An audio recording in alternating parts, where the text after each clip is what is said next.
रोमीहरूलाई पावलको पत्र अध्याय 1। म पावल यीशु ख्रिस्टको दास प्रेरित हुनलाई बोलाइएको र परमेश्वरको त्यस सुसमाचारको निम्ति अलग गरिएको हुँ, जुन सुसमाचार उहाँले अघिबाटै आफ्ना अगमवक्ताद्वारा पवित्र धर्मशास्त्रमा प्रतिज्ञा गर्नुभएको थियो। यो सुसमाचार परमेश्वरका पुत्रको विषयमा हो, जसको जन्म शरीर अनुसार दाउदको वंशबाट भएको थियो। यीशु ख्रिस्ट हाम्रा प्रभु मरेकाहरूबाट पुनरुत्थान भएर पवित्रताको आत्मा अनुसार शक्तिमा परमेश्वरका पुत्र ठहरिनुभयो। उहाँका नाउँको खातिर विश्वासद्वारा आउने आज्ञा पालन सबै जातिहरूका बीचमा ल्याउनलाई हामीले उहाँद्वारा अनुग्रह र प्रेरितको काम पाएका छौँ। तिमीहरू पनि तिनीहरू सँगसँगै यीशु ख्रिस्टका हुन बोलाइएका छौ। रोममा भएका तिमीहरू सबै परमेश्वरका प्रियहरू जो सन्त हुनलाई बोलाइएका छौ, तिमीहरूलाई परमेश्वर हाम्रा पिता र प्रभु यीशु ख्रिस्टबाट अनुग्रह र शान्ति। सर्वप्रथम म मेरा परमेश्वरलाई यीशु ख्रिस्टद्वारा तिमीहरू सबैका निम्ति धन्यवाद चढाउँछु, किनकि तिमीहरूका विश्वासको कुरा सारा संसारमा प्रचार भएको छ। म सम्पूर्ण हृदयले उहाँका पुत्रको सुसमाचार प्रचारमा उहाँको सेवा गर्दछु र परमेश्वर मेरो साक्षी हुनुहुन्छ कि कसरी म निरन्तर मेरा प्रार्थनामा तिमीहरूलाई याद गर्दछु अनि यो माग्दछु कि कुनै किसिमले परमेश्वरको इच्छाद्वारा आखिरमा म तिमीहरू कहाँ आउन सफल हुन सकूँ, किनभने तिमीहरूलाई बलिया पार्नलाई केही आत्मिक वरदान तिमीहरूलाई दिन सकूँ भनेर म तिमीहरूलाई भेट्ने उत्कट इच्छा गर्दछु। यसरी तिमीहरूको र मेरो हाम्रो पारस्परिक विश्वासबाट हामी दुवैले एउटा अर्काबाट प्रोत्साहन पाउन सकौँ। भाइ हो, तिमीहरूलाई थाहा होस् भन्ने म चाहन्छु कि म तिमीहरूका र बाँकी अन्य जातिहरूका बीचमा पनि केही फल बटुल्न सकूँ भनेर तिमीहरूका आउने धेरै पल्ट इच्छा गरे, तर म अहिलेसम्म रोकिएको छु। ग्रीक होस् वा अरू असभ्य जाति, बुद्धिमान होस् वा निर्बुद्धि, सबैको म ऋणी छु। यसैले सकेसम्म तिमी रोममा हुनेहरूलाई पनि सुसमाचार प्रचार गर्न म उत्सुक छु, किनकि सुसमाचारसँग म शर्माउँदिन, किनभने विश्वास गर्ने प्रत्येकका मुक्तिको निम्ति यो परमेश्वरको शक्ति हो, पहिले यहुदीहरूका निम्ति र अन्य जातिहरूका निम्ति पनि। किनकि सुसमाचारमा परमेश्वरबाट आउने धार्मिकता प्रकट भएको छ, त्यो धार्मिकता जो चाहिँ सम्पूर्ण रूपले विश्वासद्वारा नै आउँछ। यस्तो लेखिएको छ, धर्मी चाहिँ विश्वासद्वारा नै जिउने छ। परमेश्वरको क्रोध ती मानिसहरूका सारा भक्तिहीनता र दुष्टताको विरुद्ध स्वर्गबाट प्रकट भएको छ, जसले सत्यलाई तिनीहरूका अधर्मले दबाइराखेका छन्। परमेश्वरको विषयमा जान्न सकिने कुरा तिनीहरूमा प्रष्टै छ, किनकि परमेश्वरले तिनीहरूलाई त्यो कुरा देखाइदिनु भएको छ। उहाँको अदृश्य गुण अर्थात् उहाँको अनन्त शक्ति र ईश्वरीय स्वभाव संसारको सृष्टिदेखि नै बनाइएका थोकहरूमा छर्लङ्गै देखिएको छ। यसैले यिनीहरूलाई कुनै किसिमको बहाना छैन, किनकि परमेश्वरलाई चिनेर पनि तिनीहरूले परमेश्वरलाई दिनुपर्ने महिमा दिएनन्, न त धन्यवाद नै चढाए। तर तिनीहरू आफ्ना विचारमा बेकम्मा भए र तिनीहरूको मूर्ख मन अझ अँध्यारो भयो। बुद्धिमान छु भन्ने दाबी गरे तापनि तिनीहरू मूर्खै भए र तिनीहरूले विनाशी मानिस, चराचुरुङ्गी, चारखुट्टे जनावर र घस्रने जीवहरूका मूर्तिका रूपसँग अविनाशी परमेश्वरको महिमा साटफेर गरे। यसकारण परमेश्वरले तिनीहरूलाई तिनीहरूका हृदयका काम वासनाको अशुद्धतामा छोडिदिनु भयो कि तिनीहरूले आपसमा आफ्ना शरीरको अनादर गरून्, किनकि तिनीहरूले परमेश्वरको सत्यतालाई झुटसँग साटेर सदा सर्वदाका परम धन्य सृष्टिकर्तालाई त्यागेर बरु सृष्टि गरिएका थोकहरूको पूजा र सेवा गरे। यसै कारण परमेश्वरले तिनीहरूलाई लाज मर्दो कामुकताको निम्ति छोडिदिनु भयो। तिनीहरूका स्त्रीहरूले आफ्ना स्वाभाविक व्यवहारलाई अस्वाभाविक व्यवहारमा परिवर्तन गरे र त्यसरी नै स्त्रीतर्फको स्वाभाविक व्यवहार त्यागेर एक दोस्रातर्फ कामुकताको जलनमा पुरुषहरूसितै निर्लज्ज काम गरे र आफ्नै शरीरमा आफ्ना कसुरको उचित दण्ड भोगे। यसरी तिनीहरूले परमेश्वरलाई मान्यता दिन नचाहेका हुनाले परमेश्वरले तिनीहरूलाई भ्रष्ट मनका अवस्थामा अनुचित आचरणको निम्ति त्यागिदिनुभयो। तिनीहरू सबै किसिमका बदमाशी, दुष्टता, लोभ, इबीले भरिएका छन्। तिनीहरू डाह, हत्या, झैझगडा, छल, बदख्वाइले भरिएका हुन्छन् र तिनीहरू कुराउटे र बदनाम गर्ने, परमेश्वरलाई घृणा गर्ने, ढिठ, अहंकारी, अभिमानी, दुष्ट कुरा रची हिँड्ने, बाबुआमाको आज्ञा पालन नगर्ने, मूर्ख, विश्वासघाती, निर्दयी र क्रूर हुन्छन्। यस्ता काम गर्नेहरू मृत्युको योग्य हुन्छन् भन्ने परमेश्वरको धार्मिक विधान जान्दा जान्दै पनि तिनीहरू यी काम गर्ने मात्र होइनन्, तर यस्ता गर्नेहरूसँग पूर्ण सहमत पनि हुन्छन्। रोमी अध्याय 2। यसकारण अर्कालाई दोष लाउने ए मानिस, तिमी जो सुकै भए तापनि केही बहाना छैन, किनकि जेमा तिमी अर्कालाई दोष लगाउँछौ त्यसैमा आफै पनि दोषी ठहरिनेछौ, किनभने तिमी दोष लाउनेले पनि त्यही काम गर्छौ। यस्ता काम गर्नेहरूमाथि परमेश्वरको इन्साफ ठिकसँग पर्छ भनेर हामी जान्दछौ।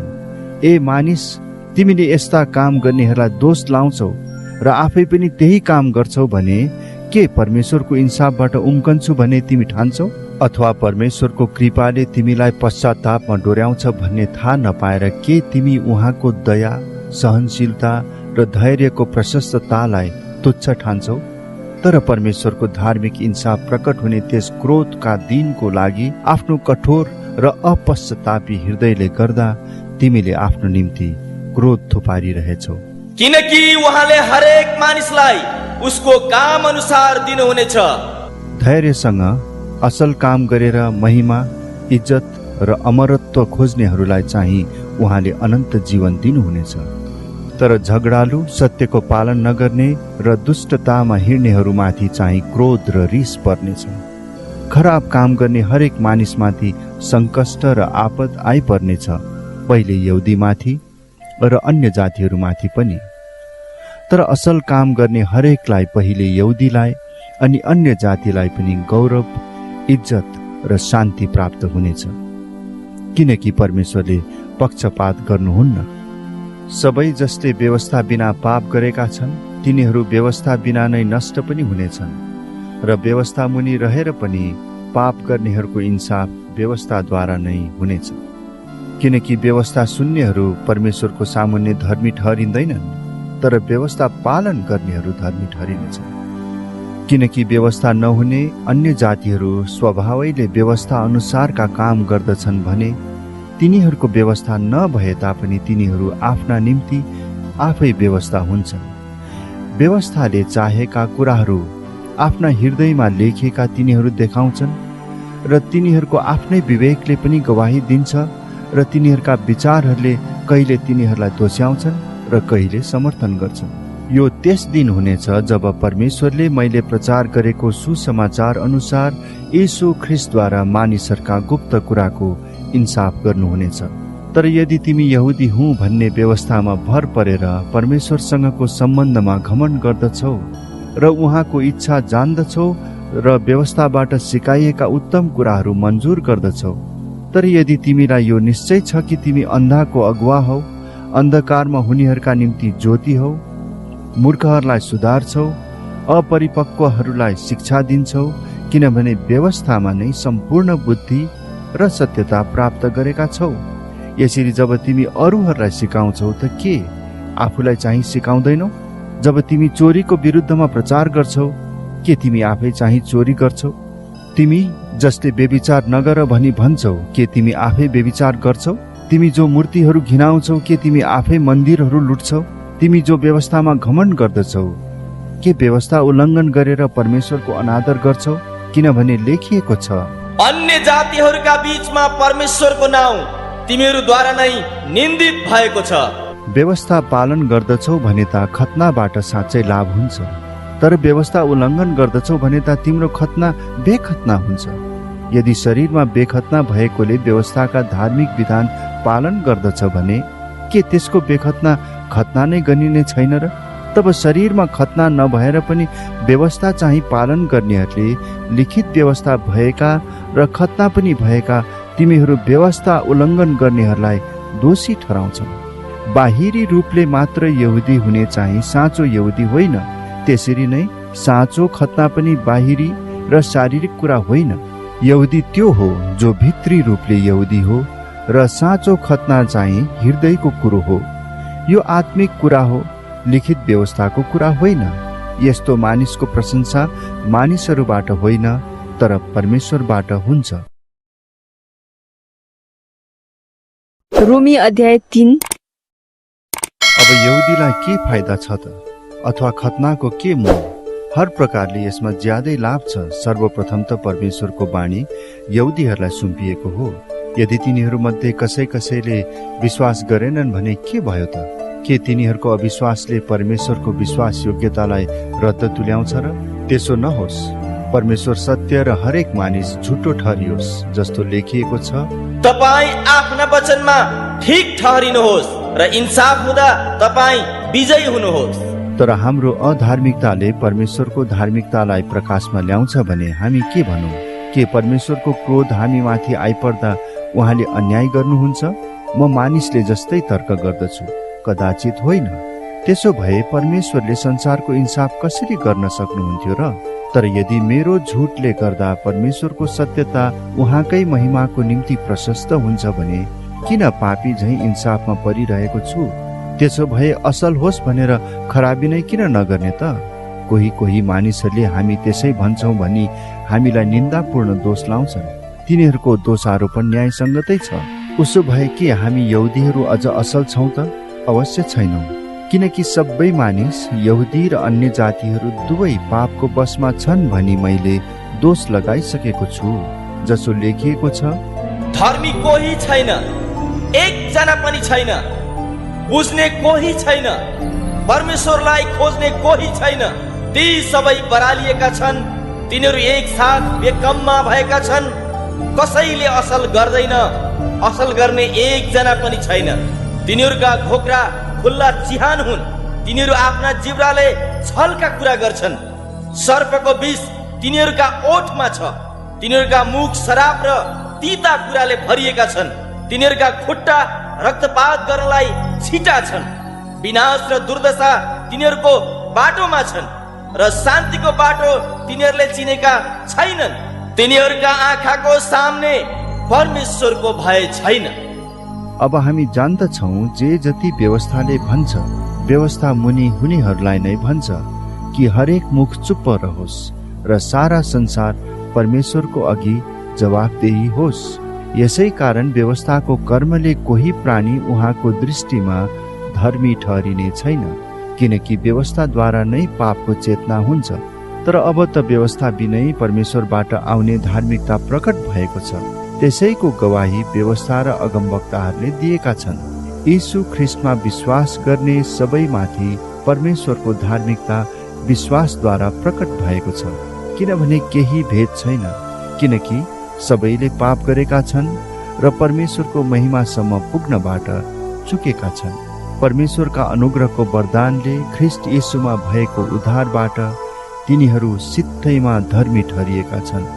परमेश्वरले ख्रिस्टलाई उहाँको रगतद्वारा प्रायश्चितको बलिदान स्वरूप प्रस्तुत गर्नुभयो, जुन प्रायश्चित विश्वासद्वारा ग्रहण गर्नुपर्दछ। यो काम परमेश्वरले आफ्नो धार्मिकता देखाउनलाई गर्नुभयो, किनभने उहाँको ईश्वरीय धैर्यमा अगाडिका पापहरूलाई उहाँले वास्ता गर्नुभएको थिएन। परमेश्वर आफै धर्मी हुनुहुन्छ र यीशुमा विश्वास राख्नेहरूलाई उहाँले धर्मी ठहराउनुहुन्छ भन्ने कुरा प्रमाण गर्नलाई उहाँले वर्तमान समयमा यो गर्नुभयो। तब हाम्रो घमण्ड कहाँ गयो?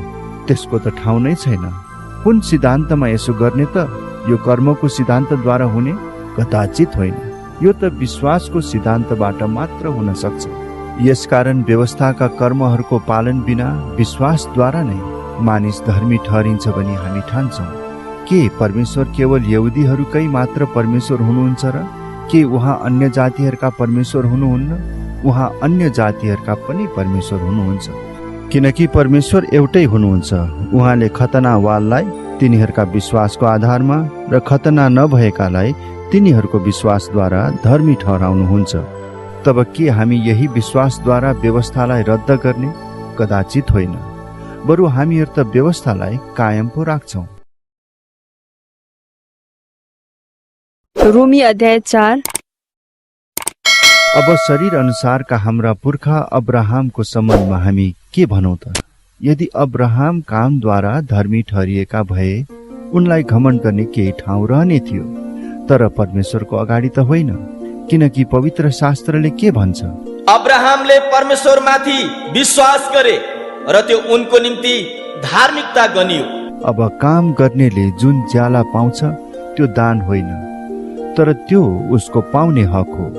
जसले कर्म चाहिँ गर्दैन तर भक्तिहीनलाई धर्मी ठहराउनु हुने परमेश्वरमाथि भरोसा राख्दछ, त्यस्तो मानिसको विश्वास धार्मिकता गनिन्छ।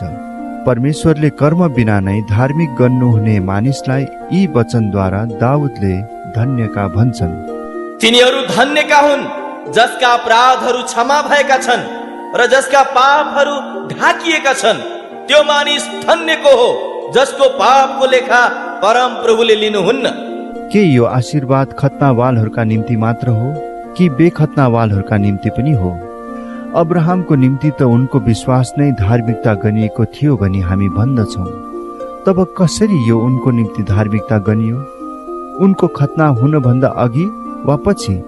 उनको खतना भइसकेपछि होइन, तर अघि।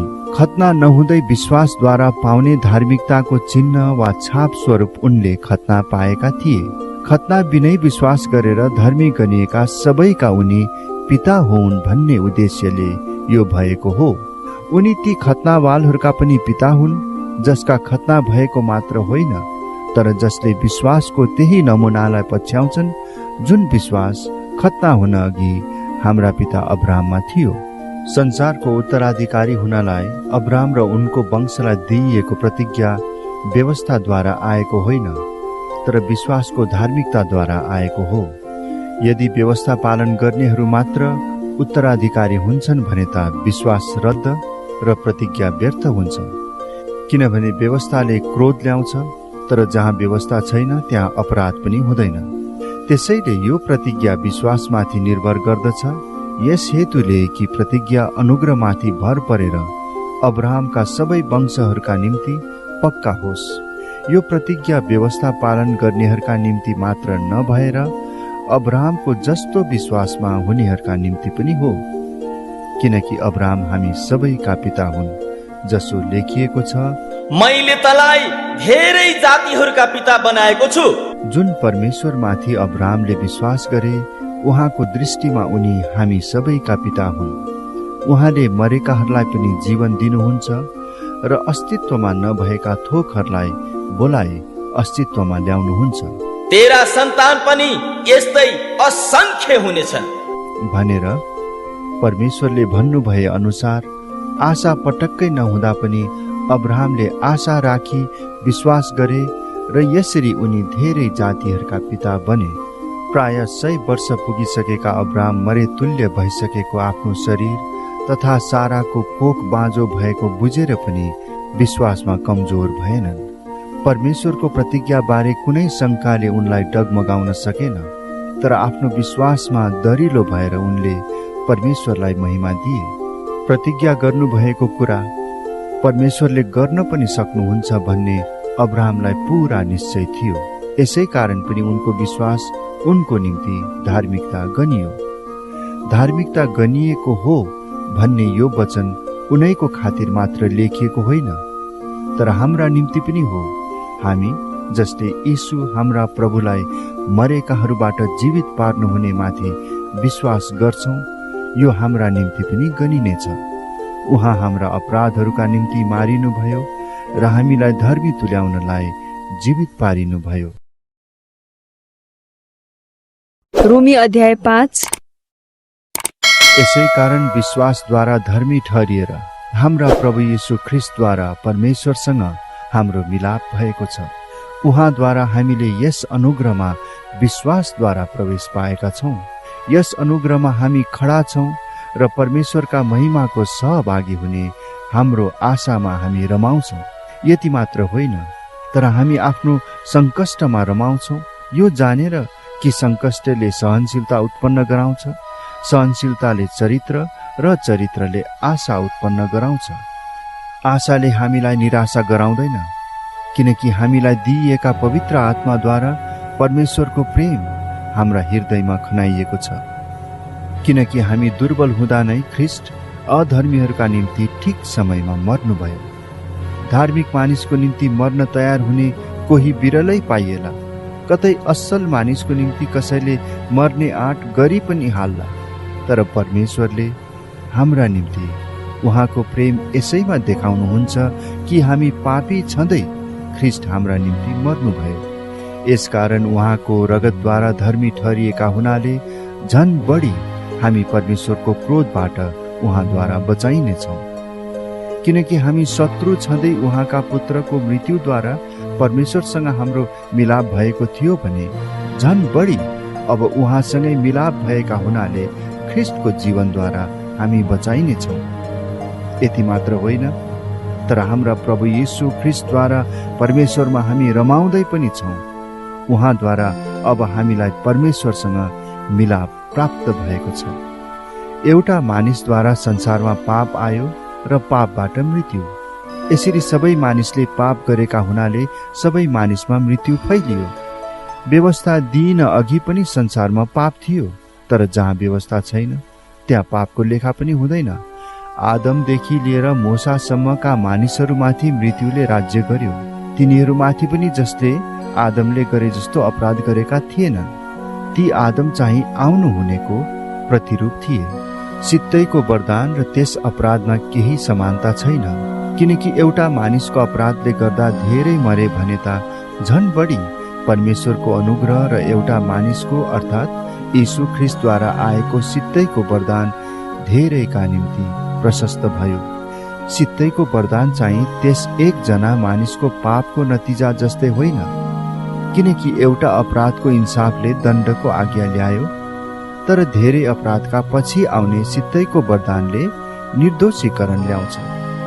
यदि एउटै मानिसको अपराधले गर्दा त्यस मानिसद्वारा मृत्युले राज्य गर्यो भने त झन बढी प्रशस्त अनुग्रह र धार्मिकताका सित्तैको वरदान पाउनेहरूले एउटै मानिस यीशु ख्रिस्टद्वारा जीवनमा राज्य गर्नेछन्। यसैले जसरी एउटै मानिसको अपराधले सबै मानिसहरू दण्डका भागीदार बने, त्यसरी नै एउटै मानिसको धार्मिकताको कामले सबै मानिसका निम्ति छुटकारा र जीवन ल्याउँछ। किनकि जसरी एउटै मानिसको अनाज्ञाकारिताले धेरैजना पापी बनाइए, त्यसै गरी एकैजनाको आज्ञाकारिताद्वारा धेरैजना धार्मिक बनाइने छन्। व्यवस्था आयो र अपराधको वृद्धि भयो, तर जहाँ पाप बढ्यो अनुग्रह झन बढी मात्रामा बढ्यो। यस हेतुले कि जसरी पापले मृत्युमा राज्य गर्यो, त्यसै गरी यीशु ख्रिस्ट हाम्रा प्रभुद्वारा अनुग्रहले धार्मिकताद्वारा अनन्त जीवनसम्म राज्य गरोस्। रोमी अध्याय 6। अब हामी के भनौँ? के अनुग्रह प्रशस्त मात्रामा होस् भनेर हामी पापमा लागिरहौँ त? त्यसो नहोस्। हामी जो पापको लेखी मर्यौं त कसरी हामी अझै त्यसैमा जिउनु? के तिमीहरू जान्दैनौ हामी सबै जतिले ख्रिस्ट येशूमा बप्तिस्मा लियौं उहाँकै मृत्युमा बप्तिस्मा लिएका थियौं। यसकारण बप्तिस्माद्वारा हामी मृत्युमा उहाँसँगै गाडियौं, ताकि जसरी पिताको महिमाद्वारा ख्रिस्ट मरेकाहरूबाट जीवित पारिनुभयो, त्यसरी हामी पनि नयाँ जीवनको मार्गमा हिँडौं। यदि उहाँको मृत्युमा हामी उहाँसँग एउटै भएका छौं भने उहाँको पुनरुत्थानमा पनि निश्चय नै हामी उहाँसँगै एक हुनेछौं। हामी जान्दछौं कि हाम्रो पुरानो मनुष्यत्व उहाँसँग क्रुसमा टाँगियो, ताकि हाम्रो पापमय शरीर नाश होस् र अब उसो हामी पापका कमारा नहौं। किनभने जो मरेको छ त्यो पापबाट मुक्त भएको छ। तर यदि हामी ख्रिस्टसँग मरेका छौं भने त उहाँसँग जिउने पनि छौं भन्ने विश्वास गर्दछौं। हामी जान्दछौं कि ख्रिस्ट मरेकाहरूबाट जीवित भएर फेरि मर्नुहुने छैन। अब उसो उहाँमाथि मृत्युको राज्य हुँदैन। जुन मृत्युमा उहाँ मर्नुभयो त्यो पापको लेखी सधैँको लागि एकैपल्ट मर्नुभयो।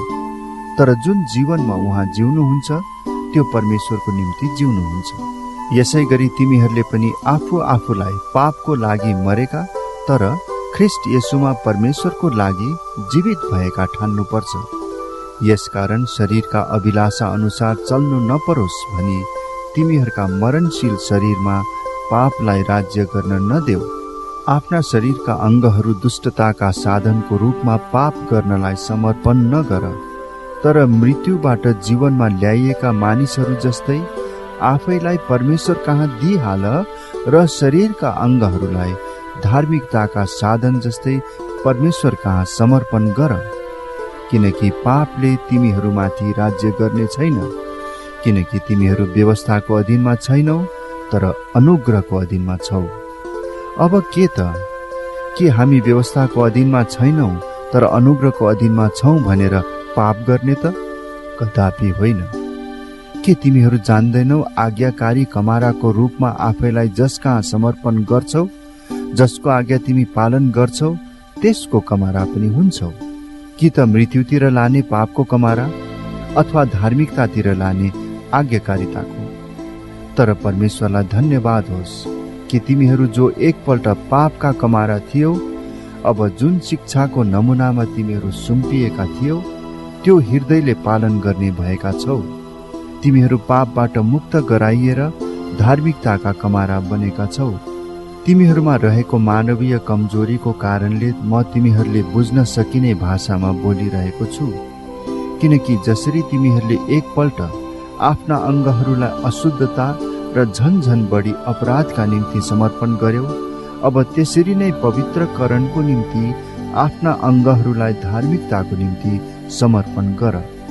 तिमीहरू पापका कमारा भएको बेलामा चाहिँ धार्मिकताको लागि स्वतन्त्र थियौ।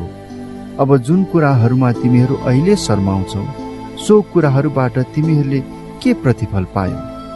ती कुराहरूको अन्त्य चाहिँ मृत्यु हो। तर अब तिमीहरू पापबाट मुक्त भई परमेश्वरका कमारा भएका छौ अनि तिमीहरूले पाउने प्रतिफल चाहिँ पवित्रकरण हो र त्यसको अन्त्य चाहिँ अनन्त जीवन।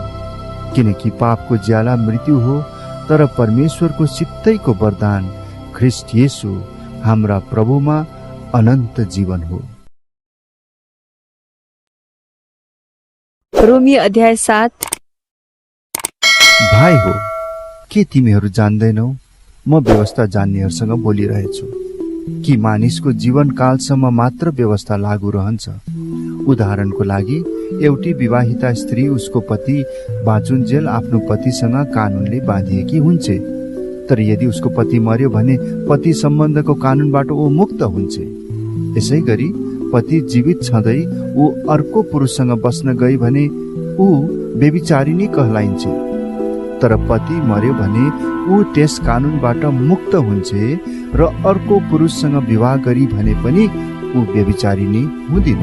यसरी मेरा भाइ हो, तिमीहरू पनि ख्रिस्टको शरीरद्वारा व्यवस्थाको लेखी मरेका छौ, ताकि तिमीहरू अर्को मानिस अर्थात् मृत्युबाट जीवित हुनुभएका ख्रिस्टसँग एक हौ र हामी परमेश्वरको निम्ति फल फलाऊ। जब हामी पाप स्वभावमा जीवन बिताइरहेका थियौँ तब मृत्युको फल फलाउनलाई व्यवस्थाले उत्तेजित गराएका हाम्रा पापमय कुअभिलाषाहरूले हाम्रा अङ्गहरूमा काम गर्दथे। हामीलाई बन्धनमा राख्ने व्यवस्थाको लेखी मरेर हामी अब त्यसदेखि मुक्त भएका छौँ र हामी पुरानो लिखित विधानको अधीनमा होइन तर पवित्र आत्माको नयाँ जीवनमा सेवा गर्दछौँ। हामीले के भन्ने त? व्यवस्था पाप हो?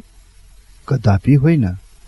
यदि व्यवस्था नभए मैले पाप थाहा पाउने थिइनँ, किनकि तैले लोभ नगर भनी व्यवस्थाले नभनेको भए लोभ गर्नु के हो सो थाहा पाउने थिइनँ। तर पापले आज्ञामा मौका पाएर ममा सबै किसिमका लोभ उत्पन्न गरायो। व्यवस्था बिना त पाप मुर्दा तुल्य हो। व्यवस्था बिना रहँदा एकपल्ट म जीवित थिएँ, तर आज्ञा आएपछि पाप जागी उठ्यो र म चाहिँ मरे। जीवनको प्रतिज्ञा दिने त्यही आज्ञाले मेरो निम्ति मृत्यु ल्यायो, किनकि पापले आज्ञाद्वारा मौका पाएर मलाई छल्यो र त्यसैद्वारा मलाई मार्यो। व्यवस्था पवित्र छ र आज्ञा पवित्र, न्यायसङ्गत र असल छ। त के जो असल छ त्यसले मेरो निम्ति मृत्यु ल्यायो त? कदापि होइन। तर पाप चाहिँ पापैको रूपमा देखियोस् भनेर असल कुराद्वारा पापले ममा मृत्यु उत्पन्न गराइरहेछ, ताकि आज्ञाद्वारा पाप सम्पूर्ण रूपले पापमय बनोस्। किनकि हामी जान्दछौँ कि व्यवस्था आत्मिक हो, तर म चाहिँ शारीरिक छु र पापैमा बेचिएको छु। म के गर्दछु त्यो बुझ्दिनँ, किनकि म जे चाहन्छु त्यो गर्दिनँ, तर त्यही गर्दछु जो म घृणा गर्दछु। गर्न नचाहेको म गर्दछु भने व्यवस्था असल छ भने म सहमत हुन्छु। यसैले अब त्यो गर्ने म होइन, तर ममा बास गर्ने पाप हो। किनकि मलाई थाहा छ कि ममा अर्थात् मेरो पाप स्वभावमा केही असल कुराले बास गर्दैन। जे असल छ त्यो गर्ने इच्छा ममा छ, तर म त्यो पूरा गर्न सक्दिनँ, किनभने असल काम जो म गर्न चाहन्छु त्यो म गर्दिनँ, तर दुष्ट काम जो म गर्न चाहन्न त्यही म गर्ने गर्छु। अब म जो इच्छा गर्दिनँ त्यही गर्छु भने त्यो गर्ने म होइन, तर म भित्र बास गर्ने पाप हो। यसरी एउटा नियमले काम गरेको म पाउँछु। जब म भलो गर्न चाहन्छु तब दुष्टतालाई मेरो नजिकै उपस्थित पाउँछु, किनकि म मेरो अन्तस्करणमा परमेश्वरको व्यवस्थामा आनन्दित हुन्छु। तर मेरा अङ्गहरूमा अर्को नियमले मेरो मनमा रहेको नियमसँग युद्ध गर्दछ र मेरा अङ्गहरूमा बास गर्ने पापको नियमले मलाई बन्धनमा पार्दछ। हाय, म कस्तो दुखी मानिस! यस मृत्युको शरीरबाट मलाई कसले छुटाउला? येशू ख्रिस्ट हाम्रा प्रभुद्वारा नै परमेश्वरलाई धन्यवाद होस्। त्यसैले म स्वयं आफ्नो मनले त परमेश्वरका व्यवस्थाको सेवा गर्दछु, तर मेरो पाप स्वभावद्वारा चाहिँ म पापका व्यवस्थाको सेवा गर्दछु। रोमी अध्याय 8। यसकारण अब ख्रिस्ट येशूमा भएकाहरूलाई दण्डको आज्ञा छैन। पाप र मृत्युको व्यवस्थाबाट मलाई जीवनका आत्माको व्यवस्थाले ख्रिस्ट येशूमा मुक्त पारेको छ। पाप स्वभावले दुर्बल पारिएको हुनाले व्यवस्थाले जे गर्न सकेन परमेश्वरले गर्नुभयो, अर्थात् उहाँले आफ्ना पुत्रलाई पापमय शरीरको स्वरूपमा पाप बलि झैं पठाउनु भयो। यसरी उहाँले पापलाई शरीरमा नै दण्ड दिनुभयो। यस हेतुले कि व्यवस्थाको उचित आवश्यकता हामीमा पूर्ण होस्। हामी जो पाप स्वभाव अनुसार होइन तर पवित्र आत्मा अनुसार चल्दछौँ।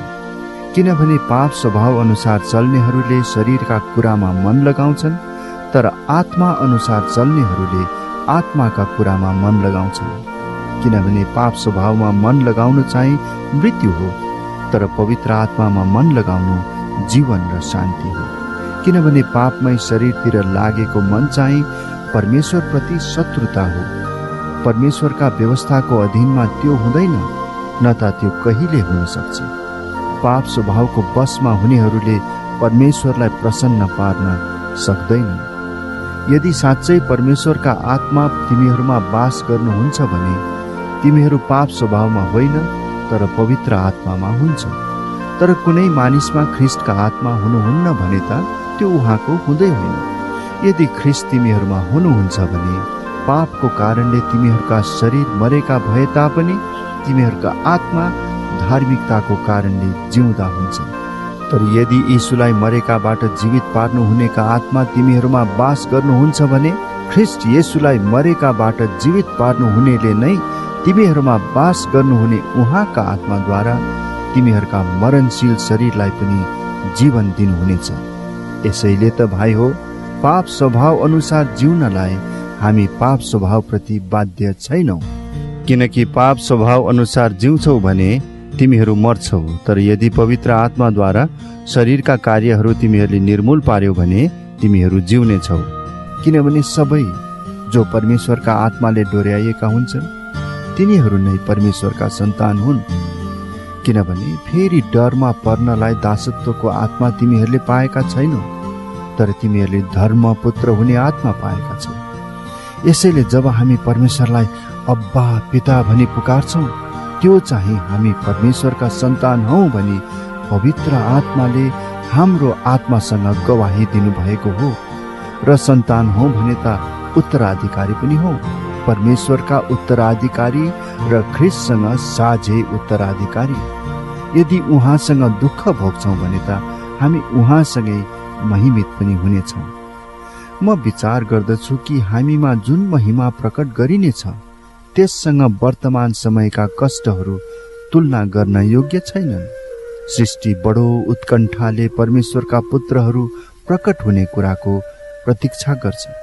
सृष्टि व्यर्थताको वशमा पारियो, त्यसको आफ्नै इच्छाले होइन, तर उहाँको इच्छाले, जसले त्यसलाई वशमा पार्नुभयो, यसै आशामा कि सृष्टि त्यसको आफ्नै विनाशको बन्धनबाट मुक्त गराइनेछ र त्यसले पनि परमेश्वरका सन्तानको महिमित स्वतन्त्रता प्राप्त गर्नेछ।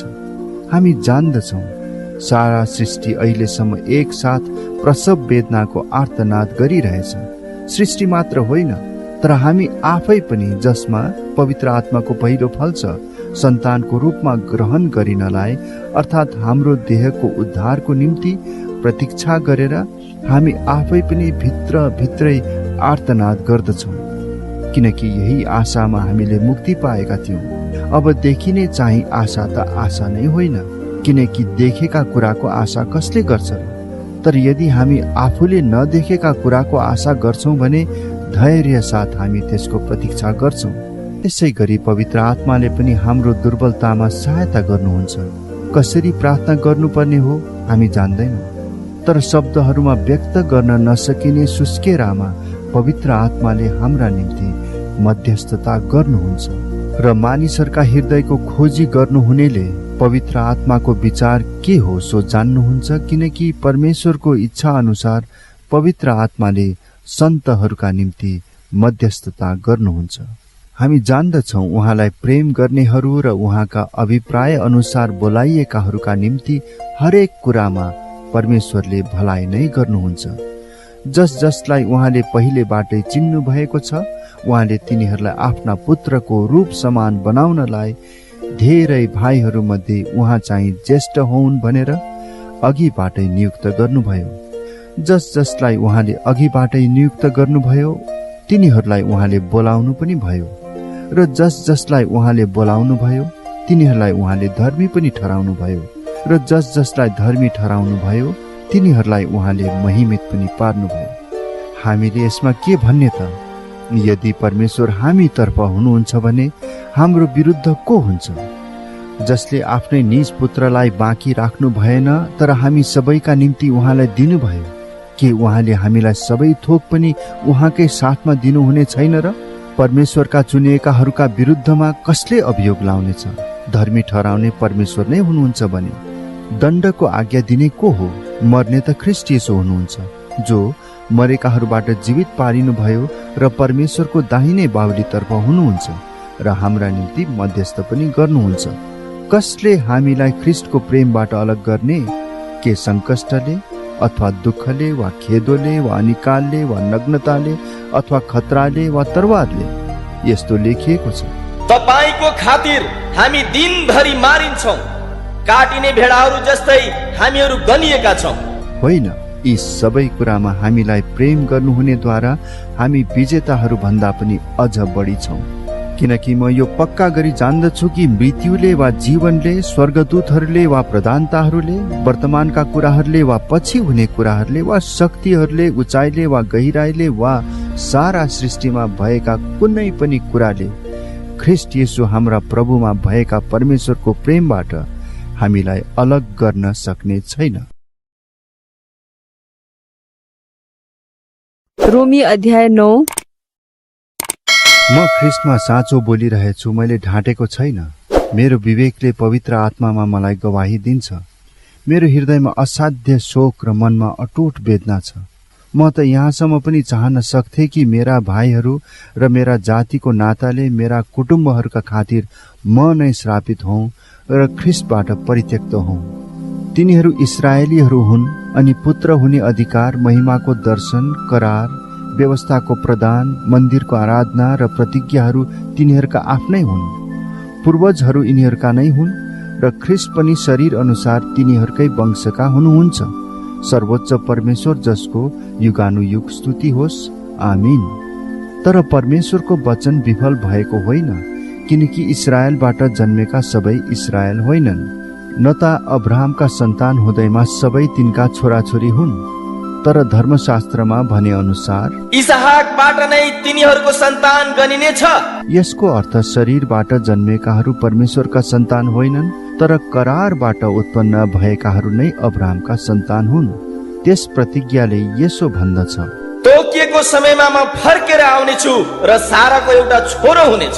त्यसो मात्र होइन, जब रिबेकाले एउटै पुरुष हाम्रा पुर्खा इसहाकबाट गर्भधारण गरिन् र जुम्ल्या बालकहरू जन्मनु अघिबाटै तिनीहरूले कुनै असल वा खराब गर्न अघि नै कर्मले होइन, तर उहाँको बोलावट अनुसार परमेश्वरका चुनावको उद्देश्य ठरियोस् भनेर रिबेकालाई यसै भनिएको थियो, जेठाले कान्छाको सेवा गर्नेछ। जसो लेखिएको छ, याकुबलाई मैले प्रेम गरे तर एसावलाई तुच्छ ठाने। अब हामी के भनौँ? के परमेश्वरमा अन्याय छ त? कदापि होइन।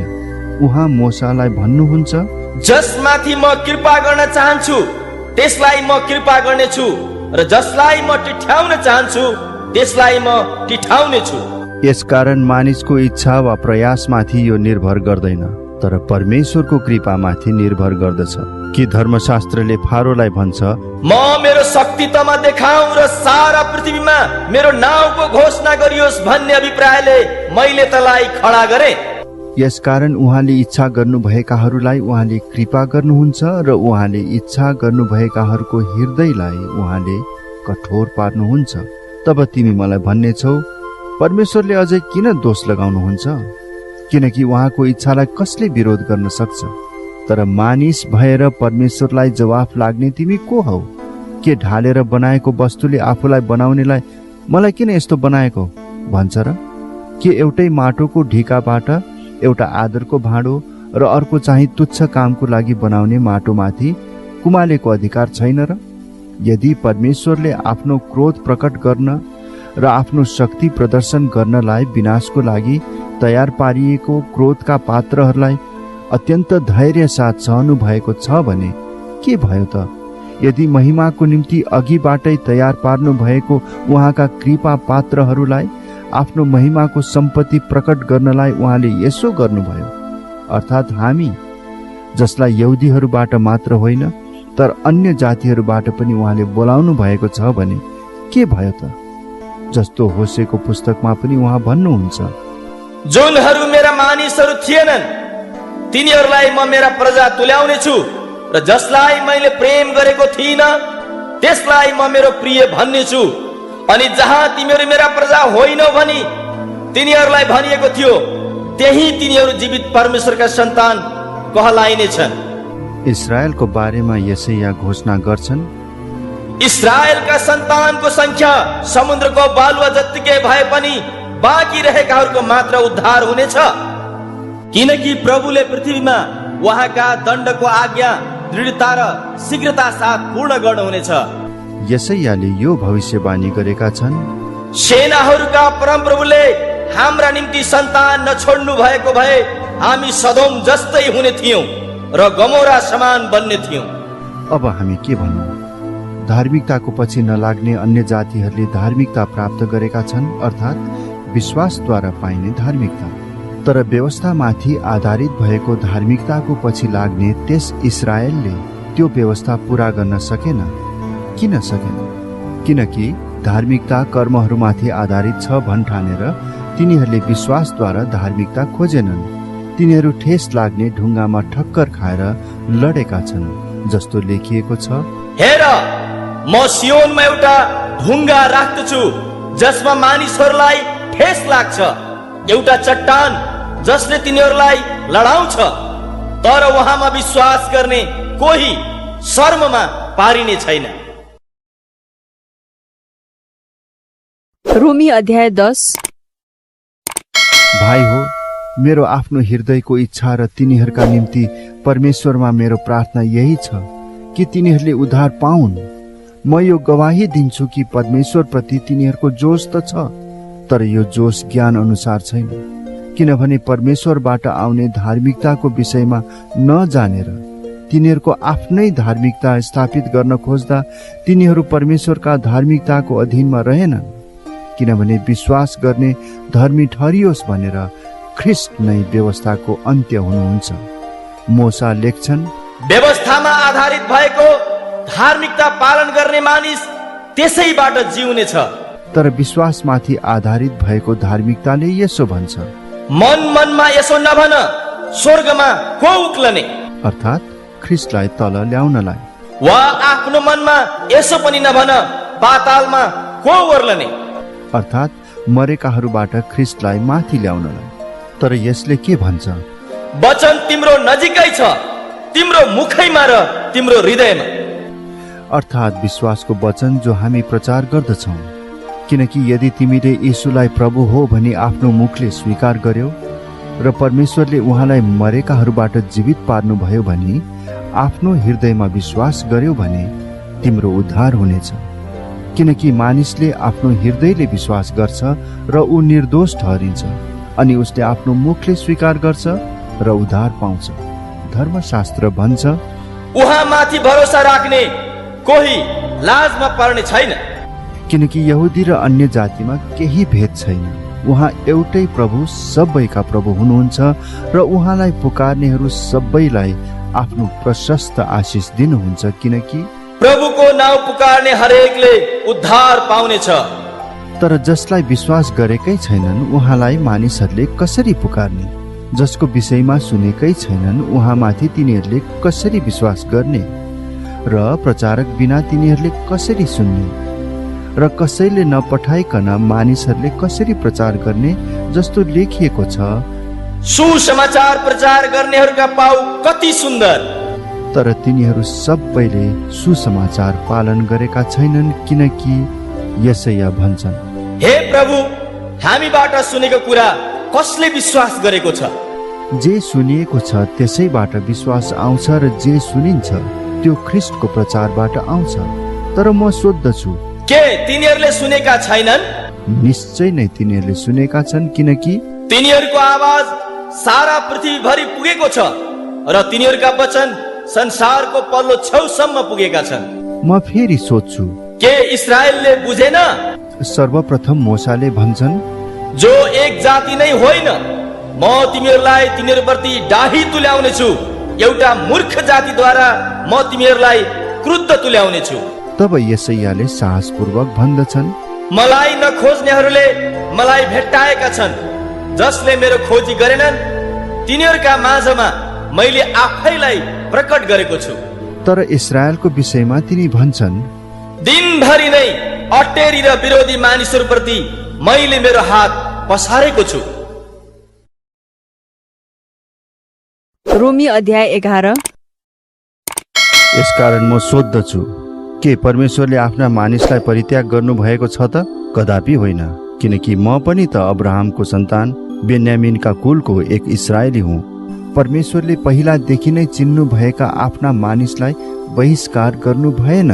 के एलियाको विषयमा पवित्र शास्त्रले भनेको कुरा तिमीहरू जान्दैनौ? उनले इस्राएलको विरुद्धमा परमेश्वरसँग कसरी बिन्ती गर्दछन्, हे प्रभु, तिनीहरूले तपाईका अगमवक्ताहरूलाई मारेका छन्, तपाईका वेदीहरू भत्काइदिएका छन् र म मात्र एक्लै छोडिएको छु र तिनीहरू मेरो प्राणको खोजीमा छन्। तर उनलाई परमेश्वरको उत्तर के छ? बालको सामने घुँडा नटेक्ने 7,000 मानिसहरू मैले आफ्नो निम्ति राखेको छु।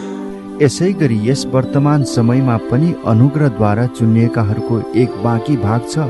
तर अनुग्रहबाट हो भने यो कर्मको आधारमा होइन, नत्र त अनुग्रह अझ अनुग्रह नै रहने थिएन। तब के इस्राएलले जे खोजेको थियो त्यो पाउन असफल भयो, तर चुनिएकाहरूले त्यो प्राप्त गरे। अरू सबै चाहिँ कठोर बने, जस्तो लेखिएको छ, परमेश्वरले तिनीहरूलाई चेतनाहीन आत्मा दिनुभएको छ, यस्ता आँखा दिनुभएको छ जसले नदेखुन् र यस्ता कान जसले नसुनुन्, र आजको दिनसम्म पनि तिनीहरू यस्तै छन्।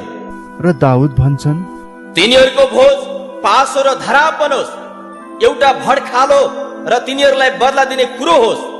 तिनीहरूका आँखा नदेख्नलाई धमिला होन् र तिनीहरूका ढाड सधैँ कुप्रा भइरहन्। यसकारण म सोध्दछु, के लोट्नलाई तिनीहरूले ठक्कर खाएका हुन्? कदापि होइन। तर इस्राएलको अपराधद्वारा अन्य जातिहरूमा मुक्ति आएको छ, ताकि इस्राएल पनि मुक्तिको निम्ति डाही बनोस्। अब यदि तिनीहरूको अपराध संसारको निम्ति सम्पत्ति र तिनीहरूको असफलता चाहिँ अन्य जातिहरूका निम्ति सम्पत्ति हुने हो भने त तिनीहरूको पूर्ण समावेश झन् कति अर्थपूर्ण होला।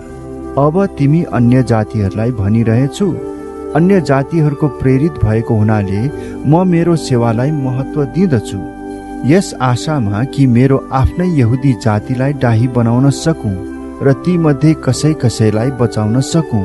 किनकि यदि तिनीहरूको बहिष्कार हुँदा संसारको निम्ति मिलाप भयो भने के तिनीहरूको पुनःग्रहण मृत्युबाट जीवन पाएको समान होइन र? यदि मुछेको पिठोको एक अंश प्रथम भेटीको रूपमा अर्पण गरिएको छ भने समस्त ढिका पवित्र हुन्छ। यदि जरा पवित्र छ भने हाँगाहरू पनि पवित्र हुन्छन्। तर यदि कुनै हाँगाहरू काटिएर असल जैतुनको जराको रस भण्डारमा सहभागी हुनलाई तिमी एक जङ्गली जैतुन भएर पनि तिनीहरूको ठाउँमा कलमी बाँधियो भने ती हाँगाहरूका सामु घमण्ड नगर। यदि घमण्ड नै गर्नु हो भने यो याद राख कि जरालाई थाम्ने तिमी होइनौ, तर जराले पो तिमीलाई थाम्छ। तिमी भन्ने छौ म कलमी बाँधिन सकूँ भनेर नै हाँगाहरू काटिएका थिए। ठिकै हो, तिनीहरूको अविश्वासले गर्दा नै हाँगाहरू काटिएका हुन्। तिमीहरू चाहिँ तिम्रो विश्वासले मात्र खडा छौ। घमण्ड नगर, तर श्रद्धापूर्ण भए राख। किनभने यदि परमेश्वरले स्वाभाविक हाँगाहरूलाई बाँकी राख्नु भएन भने त तिमीलाई पनि बाँकी राख्नु हुने छैन। यसकारण परमेश्वरको दया र कठोरतालाई ध्यानमा राख। पतन भएकाहरूमाथि कडा व्यवहार तर उहाँकै दयामुनि रहिरह्यो भने तिमीलाई परमेश्वरको दया देखाइनेछ, नत्रता तिमी पनि काटिनेछौ। तिनीहरू पनि अविश्वासमा ढिठ भएर बसेनन् भने त कलमी बाँधिनेछन्, किनभने परमेश्वरले तिनीहरूलाई फेरि पनि कलमी बाँध्न सक्नुहुन्छ। किनभने यदि तिमी प्राकृतिक जङ्गली जैतुन भएर पनि काटियौ र प्रकृतिको विरुद्ध एउटा असल जैतुनको बोटमा कलमी बाँधियौ भने त यी प्राकृतिक हाँगाहरू आफ्नै निज जैतुनकै रूपमा झन् कति बढी कलमी बाँधिएलान्। भाइ हो, आफ्नै अभिमानमा तिमीहरू बुद्धिमान हुन खोज्छौ कि भनेर तिमीहरू यो रहस्य बुझ भन्ने म चाहन्छु कि अन्य जातिहरूको संख्या पूर्ण नभएसम्म इस्राएलीहरूको एक अंशमा कठोरता आएको छ। यसरी सारा इस्राएलको उद्धार हुनेछ जस्तो लेखिएको छ। उद्धारक सियोनबाट आउनुहुनेछ, उहाँले याकुबबाट अधर्म हटाउनु हुनेछ अनि तिनीहरूसँग मेरो करार यही हुनेछ जब म तिनीहरूका पाप हरण गर्नेछु। सुसमाचारको हिसाबले त तिनीहरू तिमीहरूका खातिर परमेश्वरका शत्रुहरू हुन्, तर चुनावको हिसाबले चाहिँ पूर्वजहरूका खातिर तिनीहरू प्रियहरू हुन्। किनभने परमेश्वरका वरदान र बोलावट अटल छन्। किनकि जसरी तिमीहरू पनि एकपल्ट परमेश्वरको आज्ञा पालन नगर्नेहरू थियौ, तर अब तिनीहरूको अनाज्ञाकारिताले गर्दा तिमीहरूले कृपा पाएका छौ। तिमीहरूलाई कृपा देखाइएकोले गर्दा तिनीहरूले पनि कृपा प्राप्त गरून् भनी तिनीहरू अहिले अनाज्ञाकारी भएका छन्। किनभने परमेश्वरको कृपा सबै मानिसहरूमाथि होस् भनेर उहाँले सबैलाई अनाज्ञाकारितामा नै सुम्पनु भएको छ। आहा, परमेश्वरको वैभव र बुद्धि र ज्ञान कति गहिरो, उहाँका इन्साफहरू कति अगम र उहाँका मार्ग बुझ्न नसकिने। किनभने प्रभुको मनलाई कसले जानेको छ, अथवा उहाँको सल्लाहकार को भएको छ, अथवा कसले उहाँलाई कुनै उपहार दिएको छ र परमेश्वरले उसलाई फिर्ता दिनु परोस्। किनकि सबै थोक उहाँबाट, उहाँद्वारा र उहाँकै निम्ति हुन्। उहाँलाई नै सदा सर्वदा महिमा होस्। आमीन। रोमी अध्याय 12। यसकारण भाइ हो, परमेश्वरको कृपालाई ध्यानमा राखी म तिमीहरूलाई अनुरोध गर्दछु कि तिमीहरूको आत्मिक उपासनाको रूपमा आफ्ना शरीरलाई पवित्र र परमेश्वरलाई ग्रहण योग्य हुने जिउँदो बलिको रूपमा अर्पण गर।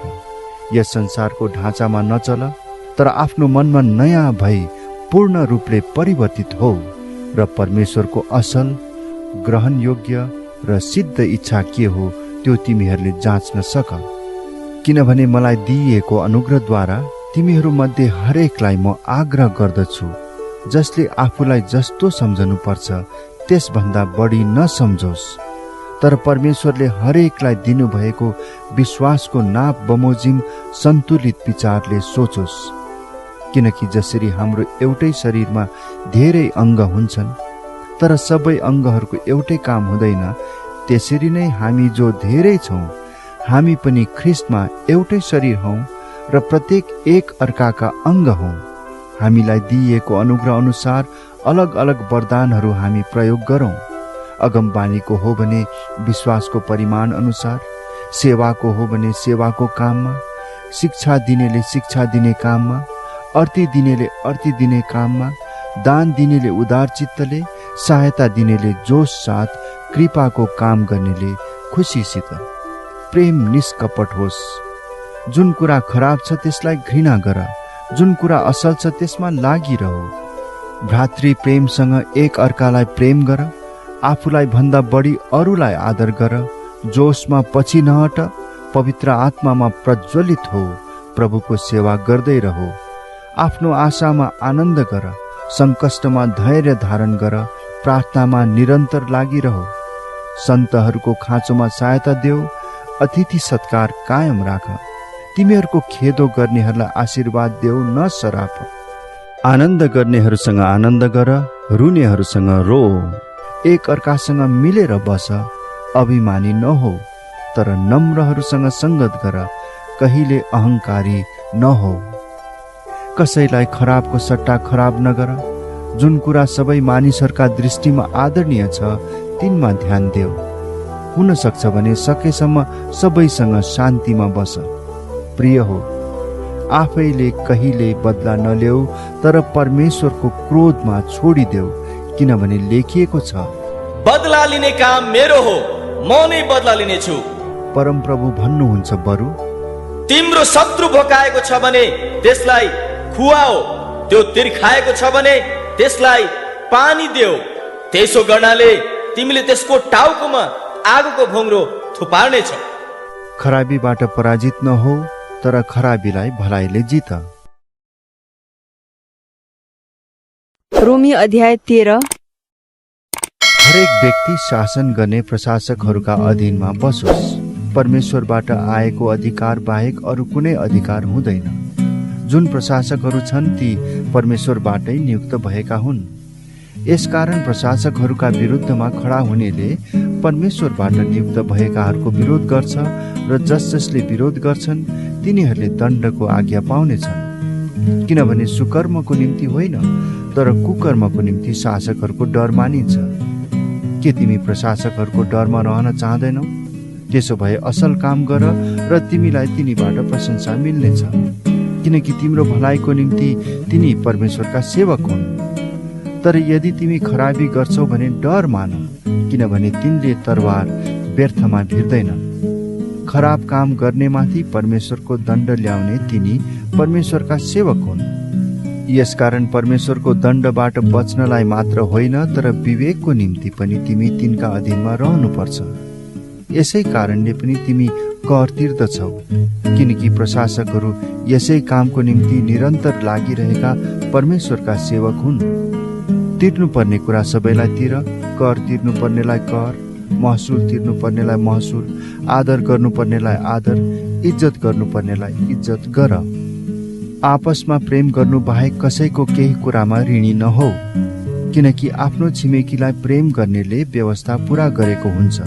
तैले व्यभिचार नगर, तैले हत्या नगर, तैले चोरी नगर, तैले लोभ नगर। यी आज्ञाहरू बाहेक र अरू जति आज्ञा छन् ती सबैको सारांश यसै आज्ञामा पाइन्छ, अर्थात् तैले आफ्नो छिमेकीलाई आफूलाई जस्तै प्रेम गर। प्रेमले छिमेकीको खराबी गर्दैन, यसकारण प्रेम गर्नु नै व्यवस्था पूरा गर्नु हो। यस बाहेक यो वर्तमान समय कस्तो छ सो तिमीहरूलाई थाहा छ। अब निन्द्राबाट बिउजने ठिक बेला आइपुगेको छ, किनकि हामीले पहिले विश्वास गरेको भन्दा अहिले हाम्रो मुक्ति अझ नजिक छ। रात बितिसक्यो र दिन नजिकै आइपुगेको छ। यसकारण अन्धकारका काम छोडेर हामी ज्योतिका हात हतियार धारण गरौँ। दिउँसो जस्तै गरी हामी ठिकसँग चलौँ, मोज मजामा, मतवालीपनामा, व्यभिचारमा, भ्रष्टाचारमा, झगडामा र डाहामा होइन, तर प्रभु यीशु ख्रिस्टलाई धारण गर र पाप स्वभावको अभिलाषा पूरा गर्ने कुरामा ध्यान नदेऊ।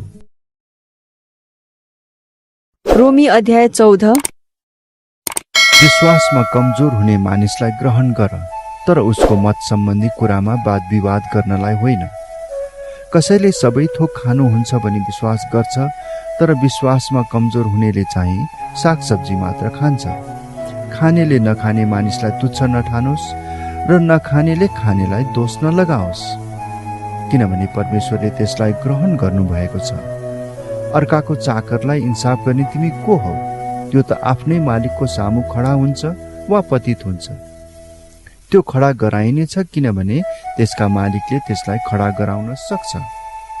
कुनै मानिसले एउटा दिनलाई अर्को दिनभन्दा बढी महत्त्वको मान्छ, अर्को मानिसले सबै दिनलाई समान ठान्छ। हरेक मानिस आफ्नै मनमा पूर्ण रूपले निश्चित हुनुपर्छ। जुन व्यक्तिले कुनै दिनलाई विशेष रूपले पालन गर्छ त्यसले प्रभुको आदरको निम्ति पालन गर्छ। जुन व्यक्तिले खान्छ त्यसले प्रभुको निम्ति खान्छ, किनकि त्यसले परमेश्वरलाई धन्यवाद दिन्छ। जुन व्यक्तिले खाँदैन त्यसले परमेश्वरको आदरको निम्ति खाँदैन र परमेश्वरलाई धन्यवाद दिन्छ। हामी कोही पनि आफ्नै निम्ति बाँच्दैनौँ र कोही पनि आफ्नै निम्ति मर्दैनौँ। यदि हामी बाँच्छौँ भने प्रभुकै निम्ति बाँच्छौँ र मर्छौँ भने प्रभुकै निम्ति मर्छौँ। चाहे हामी बाँचौँ चाहे मरौँ, हामी प्रभुकै हौँ। यसैको निम्ति ख्रिस्ट मर्नुभयो र फेरि जीवित हुनुभयो, कि उहाँ मरेकाहरू र जीवितहरू दुवैका प्रभु हुन्। तिमी किन आफ्नो भाइको इन्साफ गर्छौ? अथवा तिमी आफ्नो भाइलाई किन तुच्छ ठान्छौ? किनभने हामी सबै परमेश्वरका न्याय आसनको सामने खडा हुनेछौँ, किनकि लेखिएको छ, प्रभु भन्नुहुन्छ, जस्तो म जीवित छु प्रत्येक घुँडा मेरो सामने टेकिनेछ र हरेक जिब्रोले परमेश्वरको प्रशंसा गर्नेछ। यसैले हामी हरेकले परमेश्वरलाई आफ्नो लेखा दिनेछौँ। यसै कारण हामी एउटाले अर्कालाई अब उसो इन्साफ नगरौँ, बरु आफ्नो भाइको बाटोमा ठेस लाग्ने कुरो अथवा बाधा पार्ने कुरो कहिले नराख्ने अठोट गरौँ। म जान्दछु र प्रभु येशूमा मलाई निश्चय छ कि कुनै कुरा पनि आफैमा अशुद्ध हुँदैन, तर जसले त्यो अशुद्ध ठान्छ त्यसको निम्ति त्यो अशुद्धै हुन्छ। यदि तिमीले जे खान्छौ त्यस कुराले तिम्रो भाइलाई चोट पार्छ भने तिमी प्रेममा चलेका हुँदैनौ। जुन भाइको निम्ति ख्रिस्ट मर्नुभयो, तिमीले खाएको कुराबाट उसको नाश नहोस्। यसै कारण तिमीलाई जे असल लाग्छ त्यसलाई अरूले खराब भन्न नदेऊ, किनभने परमेश्वरको राज्य भनेको खानु र पिउनु होइन, तर पवित्र आत्मामा धार्मिकता, शान्ति र आनन्द हो। जसले यस किसिमले ख्रिस्टको सेवा गर्दछ त्यो परमेश्वरलाई मनपर्ने र मानिसहरूबाट असल ठहरिएको हुन्छ। यसैले हामी ती कुराहरूको अनुसरण गरौँ जसले शान्ति ल्याउँछ अनि एउटाले अर्काको आत्मिक उन्नति गराउँछ। खाने कुराको खातिर परमेश्वरको कामलाई नष्ट नगर। वास्तवमा सबै कुरा शुद्ध छन्, तर आफूले खाएको कुराले अरूलाई बाधा पार्नु अनुचित हो। उचित त यो हुन्छ कि मासु नखानु, मद्यपान नगर्नु तथा कुनै यस्तो काम नगर्नु जसद्वारा तिम्रो भाइलाई बाधा हुन्छ। तिमीमा भएको विश्वास परमेश्वर र तिम्रो बीचमा राख। धन्यको हो त्यो मानिस जसले आफूले उचित ठहराएका कुराको कारणले आफैलाई दोषी ठहराउनु पर्दैन। तर कसैले शङ्का गरेर केही खायो भने त्यो दोषी ठहर्छ, किनकि उसले विश्वास साथ खाएको छैन। विश्वासबाट उत्पन्न नभएको कुनै पनि कुरा पाप हो। रोमी अध्याय 15। विश्वासमा दरिला हुने हामीले आफैलाई मात्र खुसी पार्ने इच्छा नराखेर दुर्बल मानिसहरूका कमजोरीलाई सहनुपर्छ। हामी प्रत्येकले आफ्नो छिमेकीको आत्मिक सुधार होस् भनेर तिनको भलाइको लागि तिनलाई प्रसन्न राखौं, किनकि ख्रिस्टले पनि आफैलाई प्रसन्न पार्नु भएन। जसो लेखिएको छ, तपाईलाई निन्दा गर्नेहरूको निन्दा ममाथि पर्यो। अघि अघि लेखिएका कुराहरू हाम्रो शिक्षाको निम्ति लेखिएका थिए, यस उद्देश्यले कि पवित्र शास्त्रबाट आउने स्थिरता र उत्साहद्वारा हामी आशा प्राप्त गर्न सकौं। स्थिरता र उत्साहका परमेश्वरले तिमीहरूलाई ख्रिस्ट येशूसँग एक भएर एउटा अर्कासँग एक चित्तका भई जिउन दिउन्, कि एकै मनका भएर एउटै स्वरले हाम्रा प्रभु येशू ख्रिस्टका परमेश्वर र पिताको महिमा तिमीहरू गर्न सक। यसकारण परमेश्वरका महिमाको निम्ति ख्रिस्टले तिमीहरूलाई ग्रहण गर्नुभए बमोजिम तिमीहरूले पनि एउटाले अर्कालाई ग्रहण गर। म तिमीहरूलाई भन्दछु, हाम्रा पूर्वजहरूलाई दिएका प्रतिज्ञाहरूको पुष्टि गर्नका निम्ति परमेश्वरको सत्यतालाई प्रकट गर्न ख्रीष्ट खतना भएकाहरूको दास बन्नुभयो। यस हेतुले कि अन्य जातिहरूले उहाँका कृपाको निम्ति परमेश्वरको महिमा गरून्, जस्तो लेखिएको छ, यसै कारण अन्य जातिहरूका बीचमा म तपाईको प्रशंसा गर्नेछु र तपाईको नामको स्तुति गाउनेछु। र फेरि यस्तो भनिएको छ, ए अन्य जाति हो, उहाँको प्रजासँग आनन्द मनाओ। र फेरि ए सारा अन्य जाति हो, प्रभुको प्रशंसा गर र सबै मानिसहरूले उहाँको प्रशंसा गरून्। र फेरि यसैया भन्दछन्, ईशैको वंशबाट एकजना आउनुहुनेछ, उहाँले अन्य जातिहरूमाथि शासन गर्नुहुनेछ, उहाँमाथि अन्य जातिहरूले आशा राख्नेछन्। आशाका परमेश्वरले तिमीहरूलाई विश्वासद्वारा सम्पूर्ण आनन्द र शान्तिले भरिपूर्ण गरिदिउन्। यस हेतुले कि पवित्र आत्माको शक्तिले तिमीहरू आशामा प्रशस्त हुन सक। भाइ हो, मलाई निश्चय छ कि तिमीहरू आफै पनि भलाइले भरिएका छौ र सारा ज्ञानमा पूर्ण भई एउटा अर्कालाई शिक्षा दिन समर्थ छौ। तर परमेश्वरले मलाई दिनुभएको अनुग्रहको कारणले तिमीहरूलाई फेरि सम्झना गराउन मैले बडो साहस गरी कतिपय विषयमा लेखेको छु। यो अनुग्रह अन्य जातिहरूका निम्ति परमेश्वरका सुसमाचारको पुजारीले गर्नुपर्ने कर्तव्य पालन गर्नलाई मलाई दिइएको हो, ताकि अन्य जातिहरू पवित्र आत्माद्वारा शुद्ध भएर ग्रहणयोग्य बलि बन्न सकुन्। यसकारण परमेश्वरको निम्ति मेरो सेवामा मलाई ख्रीष्ट येशूमा गर्व गर्ने कारण छ, किनभने वचन र कामले अन्य जातिहरूलाई आज्ञाकारी बनाउनलाई ख्रीष्टले मद्वारा जे गर्नु भएको छ ती बाहेक कुनै विषयमा बोल्ने आँट म गर्दिन। यो काम चिन्हहरू र आश्चर्य कर्महरूको शक्तिले र पवित्र आत्माको शक्तिद्वारा मैले गरेको छु। यसरी मैले यरुसलेमदेखि लिएर इल्लुरिकनसम्मै चारैतिर ख्रीष्टको सुसमाचार सम्पूर्ण रूपले प्रचार गरेको छु। अरू मानिसले बसालेको जगमाथि घर नबनाऊ भनेर ख्रीष्टको नाउँ नलिएको ठाउँमा सुसमाचार प्रचार गर्ने उत्कट इच्छा मैले राखेको छु। जस्तै यसो लेखिएको छ, उहाँको विषयमा जसलाई कहिल्यै भनिएको छैन तिनीहरूले उहाँलाई देख्नेछन्, र उहाँको विषयमा जसले कहिल्यै सुनेका छैनन् तिनीहरूले बुझ्नेछन्। यसै कारण नै हो म तिमीहरूका आउनलाई धेरै पल्ट रोकिएको छु।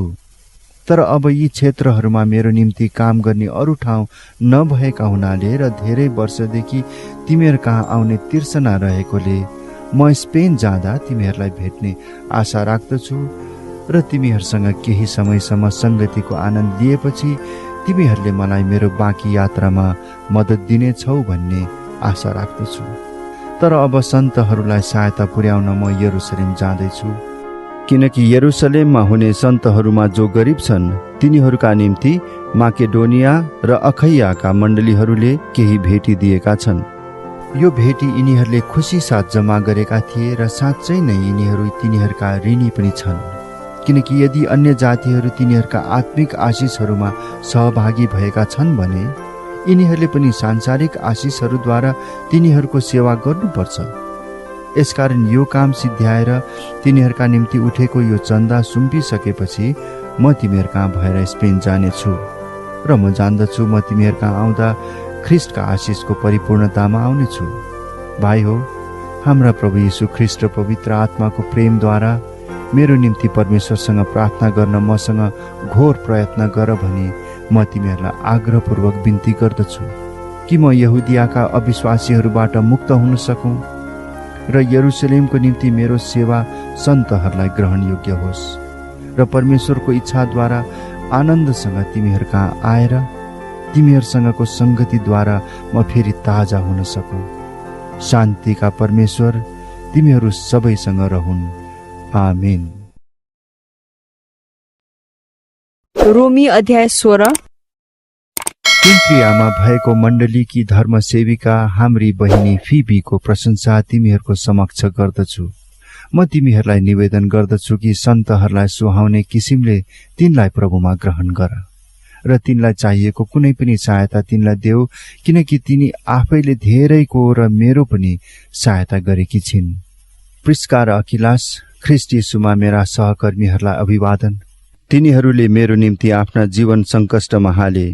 तिनीहरूलाई मैले मात्र होइन तर अन्य जातिका मण्डलीहरू जम्मैले पनि धन्यवाद दिन्छन्। तिनीहरूको घरमा भएको मण्डलीलाई अभिवादन देऊ। मेरा प्रिय इपेनितसलाई जो ख्रिस्टको निम्ति एसियाको पहिलो विश्वासी हुन् अभिवादन देऊ। मरियमलाई जसले तिमीहरूका बीचमा घोर परिश्रम गरिन् तिनलाई अभिवादन देऊ। एन्ड्रोनिकस र युनियस मेरा आफन्तहरू र मेरा सङ्गी कैदीहरूलाई अभिवादन भनिदेऊ। तिनीहरू प्रेरितहरू मध्ये प्रख्यात छन् र म भन्दा अगाडि ख्रिस्टमा भएका थिए। एम्प्लियातस प्रभुमा मेरो प्रियलाई अभिवादन भनिदेऊ। उर्बानस ख्रिस्टमा हाम्रा सहकर्मी र मेरा प्रिय मित्र स्ताखुसलाई अभिवादन भनिदेऊ। ख्रिस्टको योग्य ठहरिएका अपेलेसलाई अभिवादन भनिदेऊ। अरिस्तोबुलसको घरकाहरूलाई अभिवादन भनिदेऊ। मेरा आफन्त हेरोदियनलाई अभिवादन भनिदेऊ। प्रभुमा भएका नर्किससका घरानालाई अभिवादन भनिदेऊ। प्रभुमा परिश्रम गर्ने त्रुफेना र त्रोफोसालाई अभिवादन भनिदेऊ। प्रभुमा अत्यन्तै परिश्रम गर्ने प्रिय पर्सिसलाई अभिवादन भनिदेऊ। प्रभुमा चुनिएका रुफस र तिनकी आमा जो मेरी पनि आमा भएकी थिइन् तिनीहरूलाई अभिवादन भनिदेऊ। असिंक्रितस, फ्लेगन, हर्मेस, पत्रोबास, हर्मास र तिनीहरूसँग भएका भाइहरूलाई अभिवादन भनिदेऊ।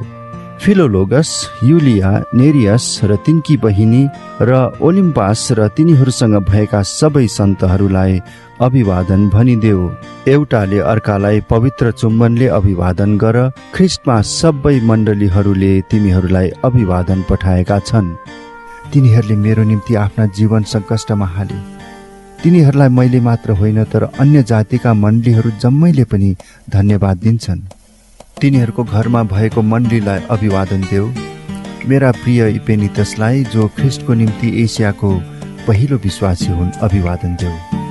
मरियमलाई जसले तिमीहरूका बीचमा घोर परिश्रम गरिन् तिनलाई अभिवादन देऊ। एन्ड्रोनिकस र युनियस मेरा आफन्तहरू र मेरा सङ्गी कैदीहरूलाई अभिवादन भनिदेऊ। तिनीहरू प्रेरितहरूमध्ये प्रख्यात छन् र म भन्दा अगाडि ख्रिस्टमा भएका थिए। एम्प्लियातस प्रभुमा मेरो प्रियलाई अभिवादन भनिदेऊ। उर्बानस ख्रिस्टमा हाम्रा सहकर्मी र मेरा प्रिय मित्र स्ताखुसलाई अभिवादन भनिदेऊ। ख्रिस्टको योग्य ठहरिएका अपेलेसलाई अभिवादन भनिदेऊ। अरिस्तोबुलसको घरकाहरूलाई अभिवादन भनिदेऊ। मेरा आफन्त हेरोदियनलाई अभिवादन भनिदेऊ। प्रभुमा भएका नर्किससका घरानालाई अभिवादन भनिदेऊ। प्रभुमा परिश्रम गर्ने त्रुफेना र त्रोफोसालाई अभिवादन भनिदेऊ। प्रभुमा अत्यन्तै परिश्रम गर्ने प्रिय पर्सिसलाई अभिवादन भनिदेऊ। प्रभुमा चुनिएका रुफस र तिनकी आमा जो मेरी पनि आमा भएकी थिइन् तिनीहरूलाई अभिवादन भनिदेऊ। असिंक्रितस, फ्लेगन, हर्मेस, पत्रोबास, हर्मास र तिनीहरूसँग भएका भाइहरूलाई अभिवादन भनिदेऊ। फिलोलोगस, युलिया, नेरियस र तिनकी बहिनी र ओलिम्पास र तिनीहरूसँग भएका सबै सन्तहरूलाई अभिवादन भनिदेऊ। एउटाले अर्कालाई पवित्र चुम्बनले अभिवादन गर। ख्रिस्टमा सबै मण्डलीहरूले तिमीहरूलाई अभिवादन पठाएका छन्। भाइ हो, म तिमीहरूलाई आग्रहपूर्वक बिन्ती गर्दछु कि तिमीहरूलाई सिकाइएको धर्म सिद्धान्तको विरुद्धमा फुट र बाधा विघ्न सृष्टि गर्नेहरूलाई नजर राख र तिनीहरूबाट अलग्गै बस। किनभने यस्ताहरूले ख्रिस्ट हाम्रा प्रभुको निम्ति होइन तर आफ्नै पेटको निम्ति सेवा गर्दछन् र तिनीहरूको मिठो मिठो बोली र कुराले सिधा साधाहरूका हृदयलाई धोका दिन्छन्। तिमीहरूको आज्ञाकारिता सबै मानिसहरूमा जाहेरै छ र तिमीहरूको कारण म आनन्द गर्दछु। तर म चाहन्छु कि जे असल छ त्यसको निम्ति तिमीहरू बुद्धिमान हो र जे खराब छ त्यसमा दोष रहित रहो। शान्तिका परमेश्वरले चाँडै नै शैतानलाई तिमीहरूका खुट्टा मुनि कुल्चन हुनेछ। हाम्रा प्रभु येशू ख्रिस्टको अनुग्रह तिमीहरूसँग रहोस्।